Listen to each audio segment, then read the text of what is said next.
aplikasi web.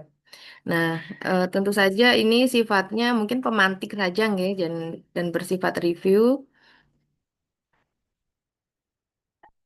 Nah, secara eh, umum saja, jadi pengembangan website di sini kita fokuskan untuk pengembangan solusi digital yang menggunakan low-code platform sehingga kita bisa lebih fokus untuk menyampaikan solusi dan value dari ide kita ya, bukan ke codingnya. Jadi yang saya sampaikan di sini mungkin lebih membuka bagaimana kita menyampaikan value dalam bentuk solusi website.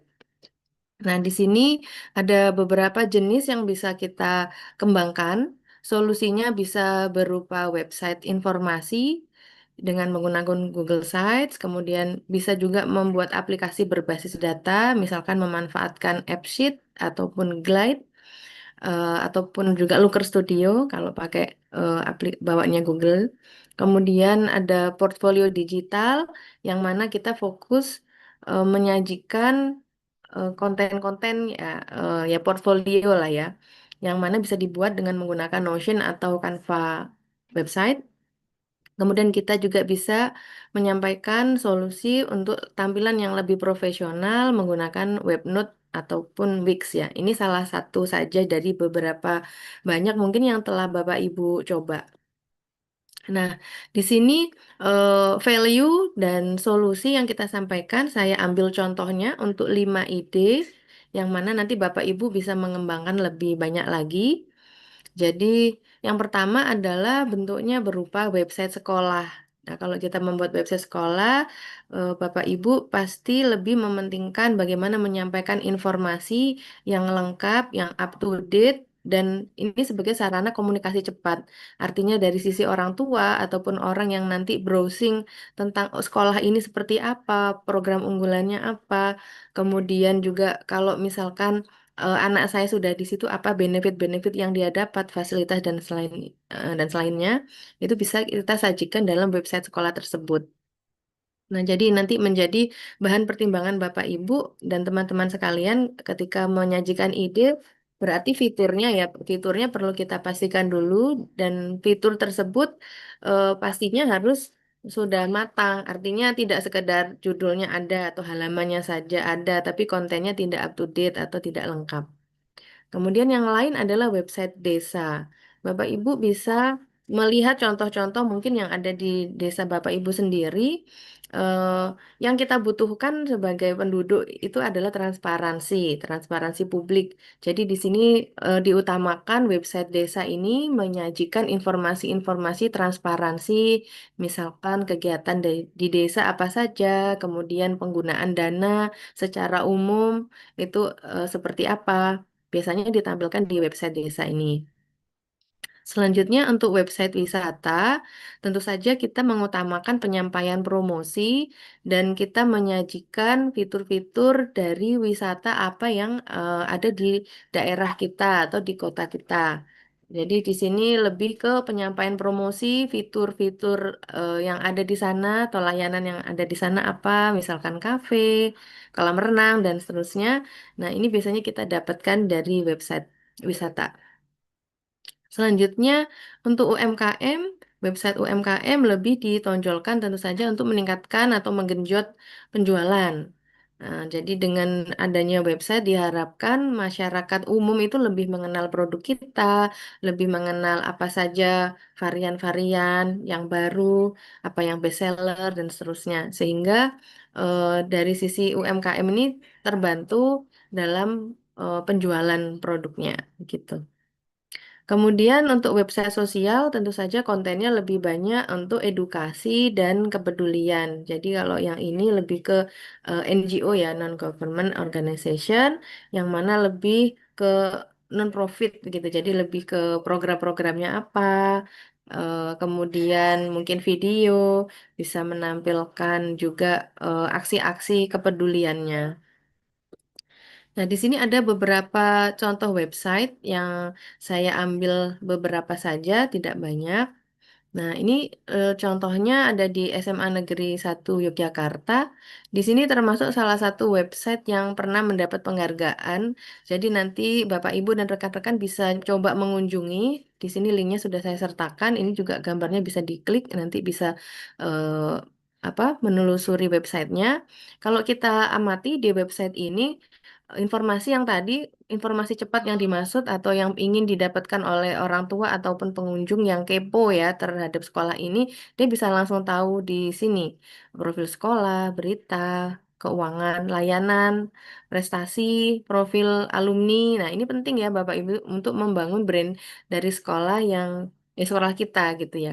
Nah, monggo nanti kalau Bapak Ibu ada usulan yang lain bisa ditambahkan atau misalkan belum ada nih dari yang ada sekarang ini tampil, Bapak Ibu bisa menambahkan. Nah, jadi mungkin kalau yang keuangan ini lebih eh, agak sensitif gitu ya. Ini saya juga belum mengeksplor dia kontennya apa yang ditampilkan di situ, tapi dia ada nih berani. Mungkin bisa jadi masukan atau pertimbangan juga. Kemudian ada juga SMA ini ya, sekolah ini ya, SMA Lukman Al-Hakim. Di sini kalau kita perhatikan dia lebih banyak menonjolkan ke program unggulan, kemudian mutu ya, karena di sini kita lihat oh siswa-siswa kami berprestasi sampai nah ini. Jadi kita bisa lihat oh brand yang dia tampilkan ini langsung dari websitenya ya. Jadi ketika kita mengunjungi website ini, kita langsung punya impresi, wah ini sekolah ini ternyata banyak yang juara nih. Nah, jadi itu yang ingin dibangun eh, dengan adanya tampilan yang bisa memancing gitu ya, minat dari orang tua ataupun pengunjung. Kalau kita lihat di sini program unggulan dan visi misi tentang kami gitu ya. Kemudian kurikulum, kemudian di sini ada eh, profil dari kegiatan dan juga galeri kegiatan. Nanti bisa Bapak Ibu dan teman-teman cek. Selanjutnya untuk website desa seperti yang tadi saya sampaikan, di sini adalah transparansi publik. Di sini bisa ditampilkan salah satunya adalah Desa Kersik di Kabupaten Kutai Kartanegara. Di sini contohnya menampilkan statistik administrasi penduduk, jumlah penduduknya berapa di desa ini, berapa kepala keluarga dan seterusnya. Kemudian juga transparansi penggunaan dana APB desa ya. Nah, di sini juga ditampilkan. Kalau kita lihat di sini juga cukup lengkap, ada infografis, listing, berita, dan seterusnya. Nanti bisa Bapak Ibu dan teman-teman cek nih, ya, sebagai benchmarking ya. Nah, selanjutnya di sini ada desa Panglipuran. Ini juga terkenal ya, teman-teman. Desa wisata di Bali. Sebentar.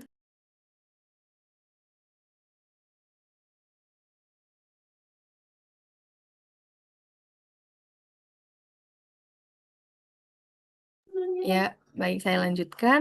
Di sini adalah desa wisata. Nanti mungkin sedikit berbeda dari yang sebelumnya. Kalau di sini lebih ke administratif, tadi Desa Kersi. Kalau di Desa Panglipuran, karena dia adalah desa wisata, maka fitur-fitur wisatanya ini yang lebih banyak ditonjolkan di sini. Jadi, walaupun sama-sama website desa, tapi ada kepentingan yang ingin diangkat oleh setiap desa. Nah, itu yang bisa menjadi fitur yang kita tawarkan ya. Selanjutnya, untuk desa wisata, tadi untuk, maaf ini untuk wisata ya. Ini contohnya di Jogja, Visiting Jogja. Ini website yang mana kita bisa mendapatkan informasi destinasi, kemudian kuliner, jenis-jenis event yang ada di sana. Jadi pengunjung ini yang tertarik, oh pengen ke Jogja, dia bisa mendapatkan informasi yang lengkap. Jadi sebelum datang ke sana, dia sudah bisa mengantisipasi apa saja nih yang akan dikunjungi, kemudian aktivitas apa yang bisa dilakukan gitu ya. Kemudian ini salah satu contoh lagi mungkin dari luar negeri saya ambil yang di Jepang ya. Jadi di sini cukup menarik fiturnya cukup banyak. Kemudian kita bisa lihat nih penyampaian dalam bentuk grafis untuk peta-peta wisatanya. Oh maaf kepencet. Jadi kalau saya rangkum di sini ada fitur panduan destinasi, ada fitur inspirasi perjalanan, ada fitur perencana perjalanan, ada fitur pencarian dan peta interaktif. Ya. Untuk UMKM di sini Bapak Ibu dan teman-teman tentu saja sudah sangat familiar ya dengan e-commerce dan semacamnya. Nah, untuk UMKM ini bisa juga dibuat website yang isinya adalah platform yang mewadahi UMKM untuk berjualan, jadi e-commerce gitu ya. Kemudian untuk website sosial di sini saya ambil contoh yang termasuk viral ya untuk anak muda. Ya, ini adalah Pandawara Group. Eh, Mereka bergerak di bidang environmental clean up ya, suka bersih-bersih sungai, seperti itu bersih-bersih pantai. Nah, mereka punya website yang menyampaikan gagasan mereka di situ. Ada lagi juga website bebassampah.id, ini juga kepedulian lingkungan. Di sini selain menampilkan kegiatan juga ada artikel-artikel, kemudian informasi lain ya. Baik, selain itu ini di bidang kesehatan. Ini Bapak Ibu atau teman-teman yang tertarik untuk mengangkat topik ini bisa melihat di website ini ya untuk mencegah stunting. Di sini ada mulai dari pencarian, menganalisis data, repository dan lain-lain. Jadi informasinya lengkap. Kemudian berikut ada beberapa contoh website inspiratif ya. Saya ambil dari Webby Award. Jadi Webby Award ini adalah ya semacam ini ya. Jadi lembaga yang memberikan award gitu. Di sini contohnya saya ambil untuk yang bagian website dan mobile site. Ini kita bisa lihat banyak kategori. Misalkan bisnis. Kemudian di sini ada education, ada entertainment, fashion ya. Food and drink. Nah, Bapak Ibu bisa lihat nih contoh-contoh website yang eh, termasuk pemenang atau nominasinya. Ini di situ ada, mungkin bisa digunakan juga untuk mencari sumber inspirasi. Nah, selain itu mungkin ada sedikit tambahan dari saya untuk ide aplikasi webnya. Di bidang lingkungan, teman-teman bisa mengangkat mengenai marketplace hijau ya. Jadi marketplace yang khusus untuk menjual produk ramah lingkungan, produk UMKM lokal, yang mana kita bisa menyajikan produknya misalkan sabun organik, kemudian tote bag, daur ulang, kemudian juga mungkin produk-produk daur ulang eh, yang menarik, yang unik ya. Kemudian di situ juga kita bisa tampilkan peta komunitas hijau, misalkan peta lokasi bank sampah di mana, lokasi taman kota di mana, kegiatan lingkungan di mana. Kemudian yang menarik kita juga bisa menambahkan chatbot, yang mana chatbot ini bisa menjawab pertanyaan seputar kepedulian lingkungan, misalkan bagaimana cara mendaur ulang botol plastik, yang mana ini cukup mudah, nanti bisa dikembangkan menggunakan chat base. Kemudian di bidang pariwisata mungkin senada dengan yang sebelumnya. Jadi di sini kita bisa menampilkan peta wisata yang diambil dari Google Maps API.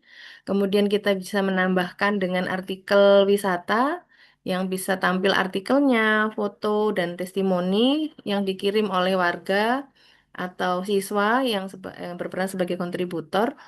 Kemudian juga bisa membangun AI tour guide yang ini juga berupa chatbot yang membantu pengunjung bisa ini ya mengarahkan gitu ya. Misalkan mereka ingin cari apa wisata religi yang menarik nih di Kota Lamongan atau di kota teman-teman sekalian. Nah, ini kita bisa mengembangkannya juga dengan menggunakan chatbase.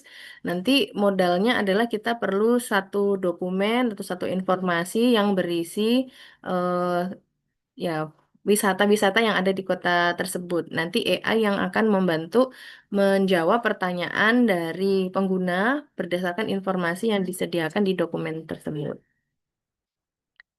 Yang terakhir, ini mungkin ide aplikasi yang terakhir untuk bidang pemasaran UMKM, kita bisa membuat katalog produk digital pintar ya, smart katalog lah, yang mana produknya nanti bisa diinput pakai Google Sheet, kemudian kita bisa melakukan pencarian, yang mana dia pencariannya bisa dibantu oleh AI, berdasarkan list produk yang kita input sebelumnya. Jadi AI bisa merekomendasikan produk-produk yang kita data sebelumnya. Kemudian ada kita bisa tambahkan form pemesanan sederhana yang dibuat dengan Google Form atau nanti bisa terintegrasi dengan WhatsApp API atau mungkin nanti sebagian integrasinya bisa diganti dengan link atau langsung nomor WA gitu. Kemudian kita bisa menambahkan halaman cerita UMKM. Jadi untuk meningkatkan kedekatan ya antara UMKM dengan pembelinya, kita bisa menambahkan profil singkat atau video dari UMKM tersebut. Nah, demikian informasi yang bisa saya share. Semoga bisa mendapatkan ide ya atau mempercerah untuk mendapatkan ide.